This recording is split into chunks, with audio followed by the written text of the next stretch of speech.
guys. Hey guys, welcome to my first live. I'm gonna wait a few minutes to see if anyone shows up. It's my very first live and I'm a little bit nervous. Nervous, is that the right word? It's not enjoyable, let's put it that way. I'm putting myself in a new, out of my comfort zone. I can't really, I think I've seen everything. So I know that you guys are here. There we go. So if you have any questions today, and you haven't asked any questions yet, then feel free. Hey, Stuart. It's been a long while. If you have any questions, post them in the comments. I've got a few questions that people already asked me before in the stories. So I'll go through those as well if I don't get any in the comments. But really just wanted to take some time talking about anything dog related. I might talk a little bit about my new loose lead walking course. Yeah, lots of stuff. All right, I'm gonna give it 30 seconds and then I'm gonna start with the first question. All right, so the first question I had is from Instagram, so I need to make sure I'm linking to Instagram later on. I have no idea how to do that at the moment. Maybe I need to find a little YouTube tutorial later on how you can stream to Instagram at the same time. Or if someone knows how to do that, feel free to mention that. So the first question was from Adventures of Lemon Pep. And she said, my dog has mega esophagus. Do you have tips for training and keeping engagement without treats? So that's obviously quite a big medical issue. And if you can't use food at all in training, I would really go into the power of play. And you can do lots and lots with play-based training. Some really, really good resources are J-Jack's resources. I would really go into building engagement through play. So it kind of depends if your dog is already a player or not. And then with playing, I don't just mean let's swing a toy around and hope for the best. I'm kind of hoping, that you're going to build drive in your dog to work for toys. So that means that generally you set up rules. One of the rules might be, I'm going to teach you that sometimes I chase you and I try to get a toy from you, and then part of it will be you chase me and your dog tries to get the toy from you instead. And sometimes you're both racing for the toy together. Say you throw it and you both want to get it.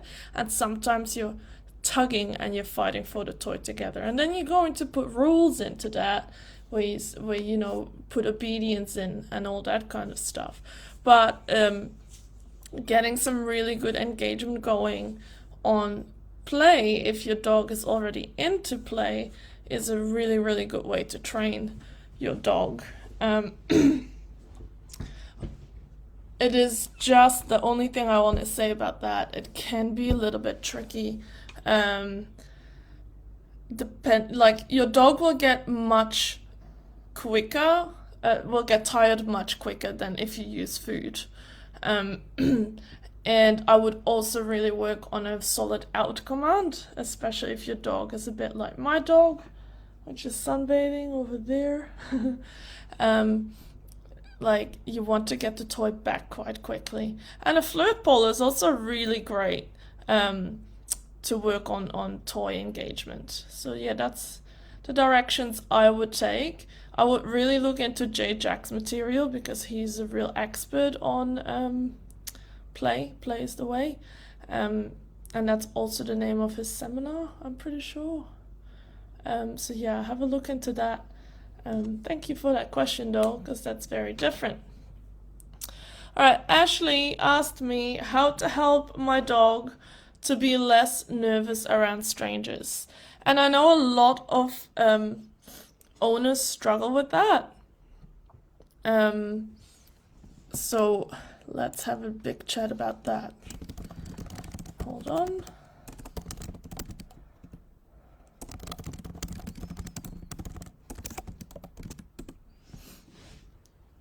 So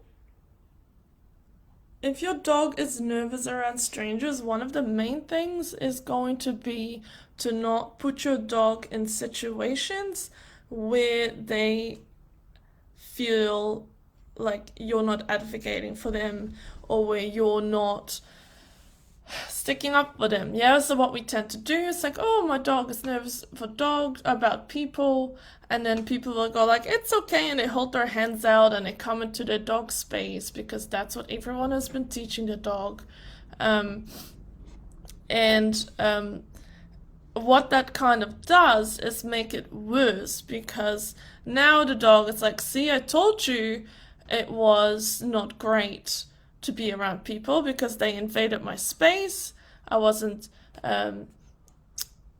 people didn't look after me when I needed them, so there is a reason to be nervous about it. So what I like to do is the leaky toddler method. So that's basically, instead of having treats in your hand and you're kind of forcing the dog, oh, eat my food, yeah, you are going to say, all right, let's just give my friend that has never met my dog some treats and let them gently drop it around the ground and let the dog just eat it in their own tempo and their own pace. They don't have to be forced to eat the treats from the random person. It's kind of like man in a van, like no one wants to get the lollies from the man in a van. It's creepy. So just randomly dropping treats around the house is probably going to be a lot less confronting for a dog that's nervous around strangers. Yeah, so I definitely recommend that. And then, we've got a visitor.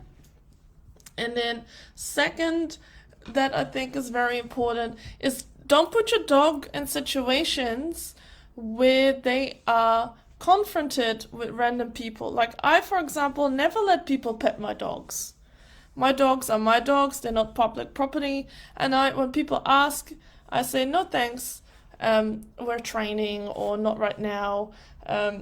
This one here, that one, she is very friendly, she loves people. So if I let someone pet one, it would be this one. But Lennox over there, who is sleeping, and you can't see him right now, he was actually quite a nervous dog around other people, like new people. So I just had a blanket rule, no one pets him until he shows interest in you, and we'll go from there. And often then he would bring a toy and move on, thank you. He would bring a toy, and then that would be like the opener for him to be more relaxed around people. But if it's just people out in public, I don't let them go towards my dog. I advocate and say, sorry, not right now. My dog doesn't feel comfortable with that. And I don't feel bad about it. It's like, we don't randomly pet other people's children, so why would we be petting other people's dogs? So I have quite strong opinions about that. Zelda. Yeah. My dog thinks it's playtime. So yeah, that's my thoughts about less nerves around strangers. Another thing, if it's really nervous, I would go sit on a park bench far enough away from other people, and just let them watch the world and feed and reward for doing nothing. Yeah, like nothing is also doing something. So that happens every now and then. And if you do that 10 minutes, I don't know, 2 or 3 times a day, and you start with a park bench further away from people and slowly start moving closer and closer, your dog will start to get used to it. But again, advocate for your dog. Don't let those people just come up and pet your dog, because then you reinforce your dog's belief, see, strangers are not nice. So yeah, that's me and my nervousness around strangers. Sorry if I'm rambling a little bit. It feels really, really weird to talk to no one. Yeah, like I know you're here, I can see there are viewers, but it just feels odd to not be talking with someone, but I'm kind of having like this giant monologue. So it does make me feel a little bit awkward. Thank you so much, Sophie, for your question. How to help my dog be less nervous around big dogs. It's actually quite similar to being nervous around strangers. Again, it's not putting your dog in certain situations. Like small dogs are often nervous around big dogs because they can get hurt easily. Yeah, it doesn't take a lot for a big dog to accidentally injure a small dog just based of weight. If you would see, I think I have a reel of it somewhere, I do, about Lennox playing with Zelda, and Lennox's way of playing is to run right into her and body slam her. That, like, he enjoys playing that way. And that's one of the reasons why I don't let him play with every other dog, because that would cause dog fights. Yeah, that, like, there's a lot of dogs that wouldn't be happy with that, and the small dogs would probably feel attacked, even though for him it's just normal play. Yeah, so that's an easy way for little dogs to get injured. Like, I would be nervous too if a giant came running right at me. Like, you know, like someone playing rugby. Like, I'm not gonna stand in that person's way. I will back up and move. So there is part of that. Look, would I take my dog to a dog park, my small dog to a dog park, and let them play with all the big dogs? Hell no. There's no way. I'd be like, nah, that's not your type of play. And then again, it's advocating. Do you see a big dog coming up to your dog? Then I'd be blocking. Like, no, sorry, my dog is not friendly or is nervous.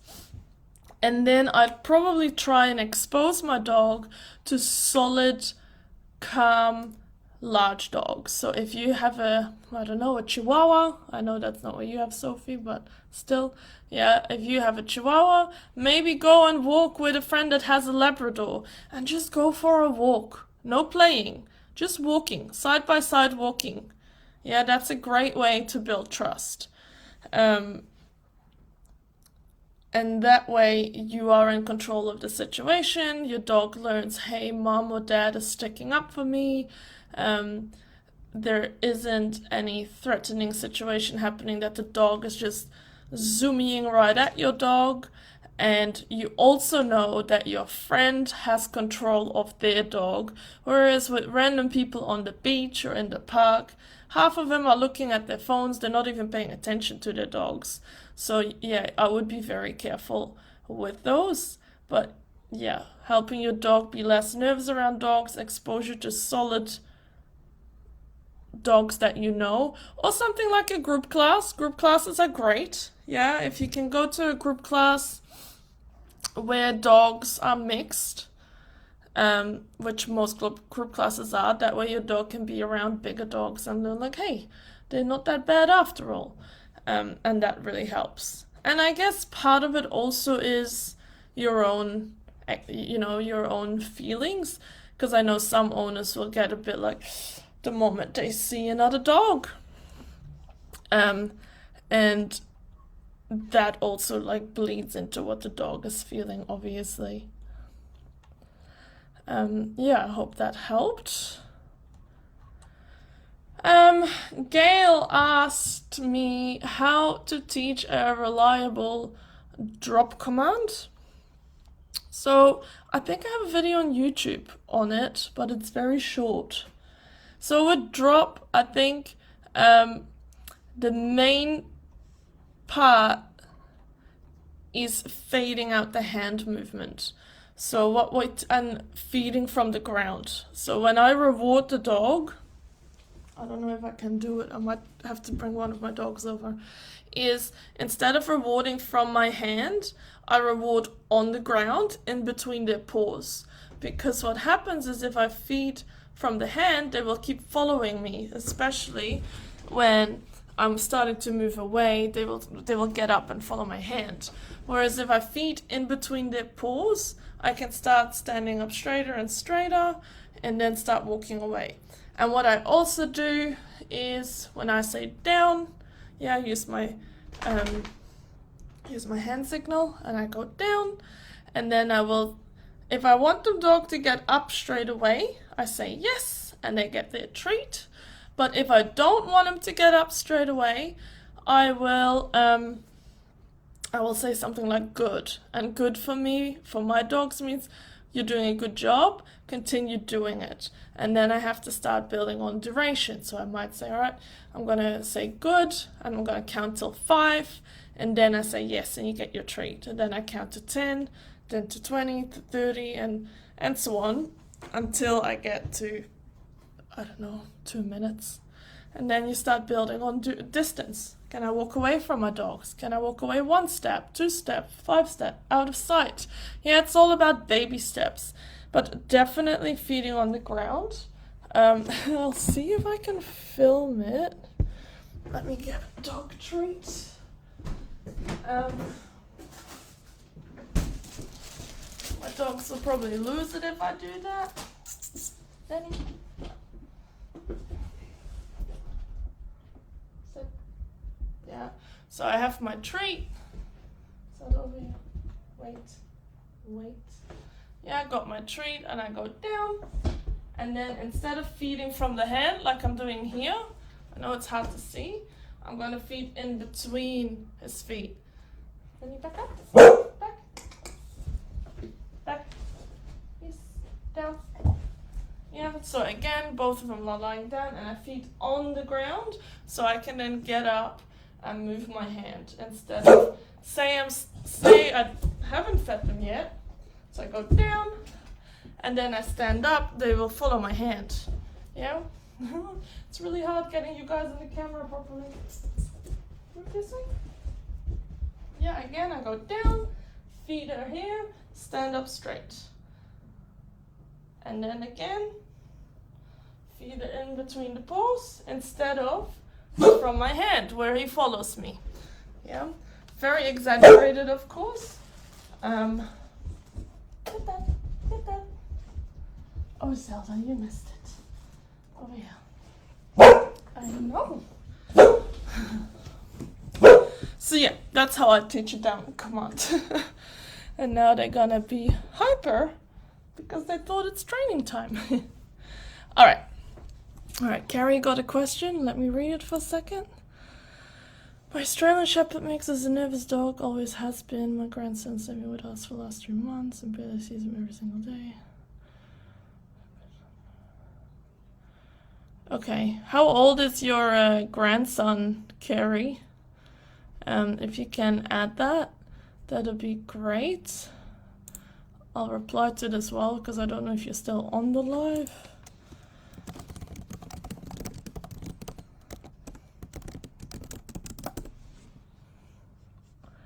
And once I have an answer to that, I will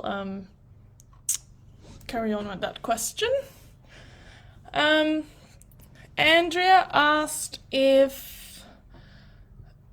for some help walking with a reactive dog, and if she should use a bark or an e-collar for that dog. My answer to that is no. But that's my point of view.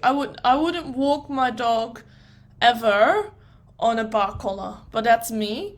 I don't actually know if there's other trainers that would use a bar collar for walking. I know there's plenty of trainers that use the e-collar for walking, but I generally don't use the e-collar for reactivity, because most of the time reactivity in walks that I see, if it's just leash reactivity and your dog is social off lead, which I know for Andrea is the case, it's a relationship issue.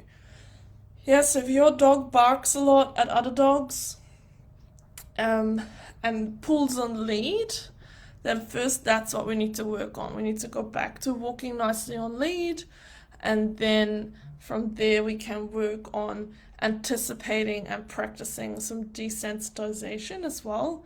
So what often happens is that when our dogs bark and are reacting on lead, we don't react and act until the dog is already blowing up. So what we need to learn as owners and dog handlers is to anticipate what's coming. So when I'm walking dogs, I'm constantly viewing watching my surroundings. Like, oh, where's the dog coming from? What am I hearing? I rarely walk with earpods in, because then I can't hear what's going on.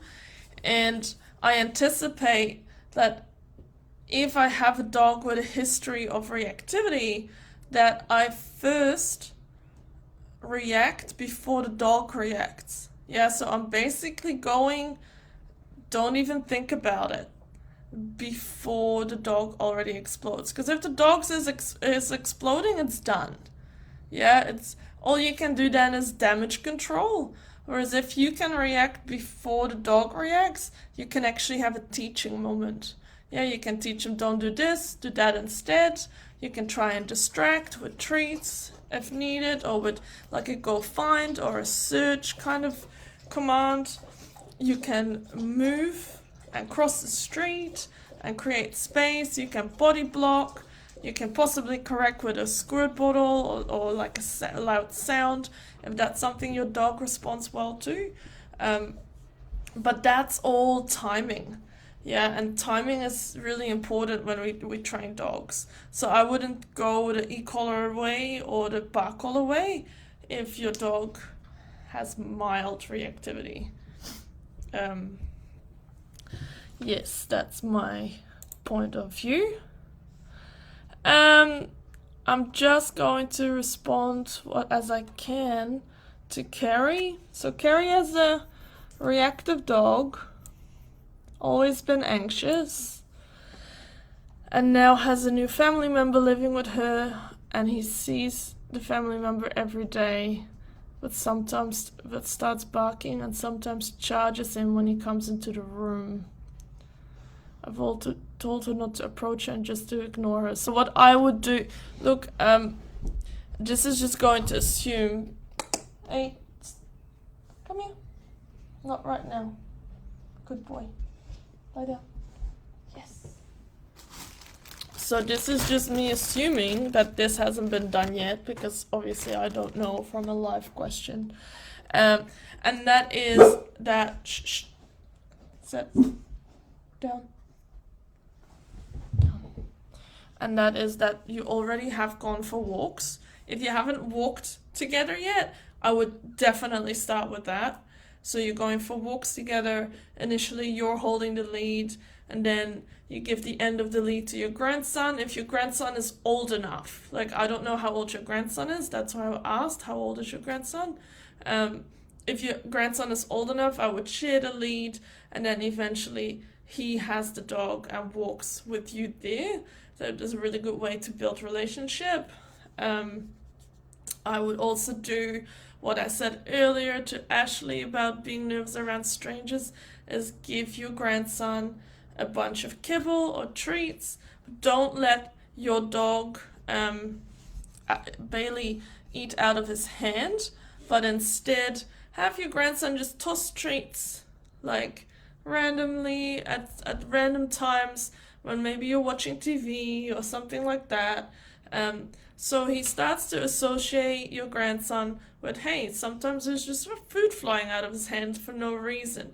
Yeah, which is very low effort and a non-confrontational way of learning how to deal with your grandson. And then I would also probably work on strategies on how to get into the house or into the room. So I would be extra loud about it. Yeah, so I wouldn't, let's see if I got a response. Oh, he's 20 and he's walked And he has been obedient trained. Great, sorry. I didn't see that because I was in a thread. All right. Yeah, I would be loud a bit. Like, I don't know if she's getting startled because she doesn't hear him coming. So even that would be a good idea. And I would probably have her on lead as well, especially if you know your grandson is coming home. Um, or I don't know, maybe he's in his room for a while and then he wants to come in. Like, if you can practice for a week that you might send a text of like coming in, if you something like that. That way Bailey can't actually practice the charging, and that way you can have more control of the situation. So I would probably try that as well. But this is quite a difficult thing to talk about with little detail. So feel free to send me a private message as well, and we'll have a bit of a chat about that when I have some time tomorrow. Yeah, because there's a lot of elements to that. But what I would try is more walking together, the random food drops, announce when he's coming in, and having her own lead at big moments when she hasn't seen him for a while in the day. And I would possibly even, like, I don't know if she's crate trained, but I would consider that as well. So she feels safe in the crate while he walks around. But yeah, it's tricky, especially since you say your dog has always been quite nervous. Sophie, what do you recommend for reaction barking? Sydney barks at noises and cats from the house or the garden. Cool. Sometimes a spray bottle correction works really well. And I love using an ultrasonic sound box, just because it's a bit friendlier than a bark collar, and most dogs only need like a correction or one or two. So ultrasonic bark box kind of looks like a birdhouse, and it emits like a sound that we can't hear, but the dogs can hear, and that often nips barking in the bud really quickly. You can buy a really expensive one from PetSafe for $180, but I know that mine was like 50 or 40 from the warehouse if you're in New Zealand. Can't remember at the moment. So I would try that. Having said that though, I've had a few dogs that did not respond to it at all. They're barking right next to it and it didn't matter a thing. Whereas my dogs do. Yeah, and a lot of clients' dogs have responded well to him. So that's how I would go at reaction barking, especially if it's quite random and you're not always there and you're not always ready. But yeah, a snap out of it with a spray bottle could also help. So give those a go. No worries, Carrie. I hope that helps. Alright, Tracy. I have a 2-year-old lab who shows aggression to anyone that comes on a property. Do I try and limit his behavior, or is it just natural instinct that we cannot change? The point of us getting a lab is because I thought they were friendly dogs. Yeah, that it doesn't very often, to be honest. You're right. So what type of aggression is he showing? Is that barking? Is that lunging? Is that proper? We need to be careful with anyone that comes to the house. Usually I would say we need to set some boundaries. So how are people graded? Is he on lead? How often do people come to the house? He barks and lunges at some men he doesn't know. And is he on lead when people arrive? Mainly men. Because that would be my first point of call. He needs to either be in a lead, on lead, or in a crate. Not on lead. Alright, so start with that. Yeah, so what's probably happening is that he thinks that that's his job to protect the house like that, and it's probably quite effective because when he is off lead, he can kind of run around. Yeah, okay, your property is rural.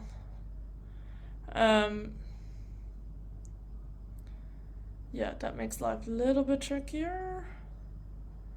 Do you generally know though when people are arriving? So yeah, when you live on a rural property, it does become harder because part of them, they are being guard dogs.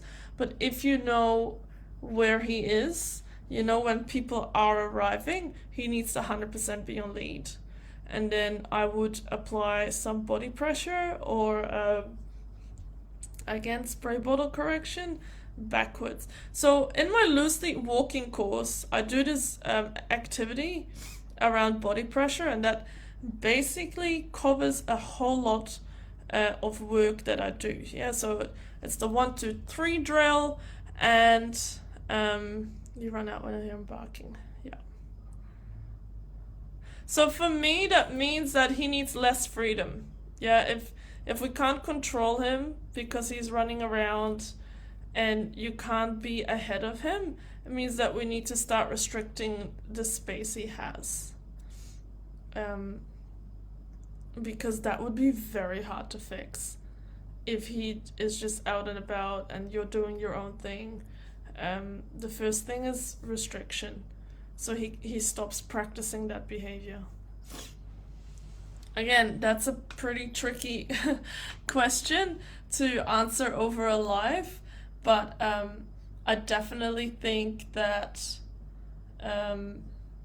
you will, like, even if he's on a long line or something like that, or you start schedule, like, I don't know if you can schedule his inside outside time, but if he is always outside all the time, that, like, we need to start restricting him at least so we can control it. And then it would be really good to have practice rounds, so you actually ask people to come over, and that way you can practice proper sessions instead of kind of hoping that someone comes over and the mailman comes or something like that, and then you only have one shot to do it. My dog is the loudest drinker. Hey bud, good boy. Oh, bless you. Good job. But yeah, that would be my first point of call. I know that might not be as helpful as you hoped it was. I think part of it is definitely natural instinct, but I would definitely put restrictions on that.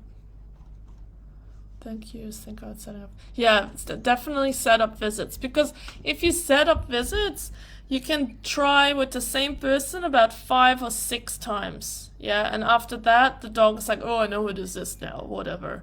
Yeah, but if you have the mailman, you have like a window of 1 minute, basically. That's when they drive in, and that's when they drive out. And you can't really ask them like, oh, would you mind if you just stand there for a second so I can train with my dog? And that way you can never practice it. It doesn't mean that the behavior suddenly becomes super good after a few rounds with a setup visit, but at least that way you can work on your handling skills and you can set more boundaries with your dog, instead of hoping for chance, really. So yeah, I would definitely work on that. Let's have a look if I missed any questions. I don't think so. This has been a good first live. Thanks, you guys. I got more questions than I thought I would. And I feel like I'm slowly getting into it now. At the end. My dogs always start playing at 4 o'clock, so you can probably hear them in the background right now. Which isn't ideal, but hey, that's dogs for you. Even dog trainer dogs have their crazy time. And that's my neighbor going crazy. Lovely, lovely.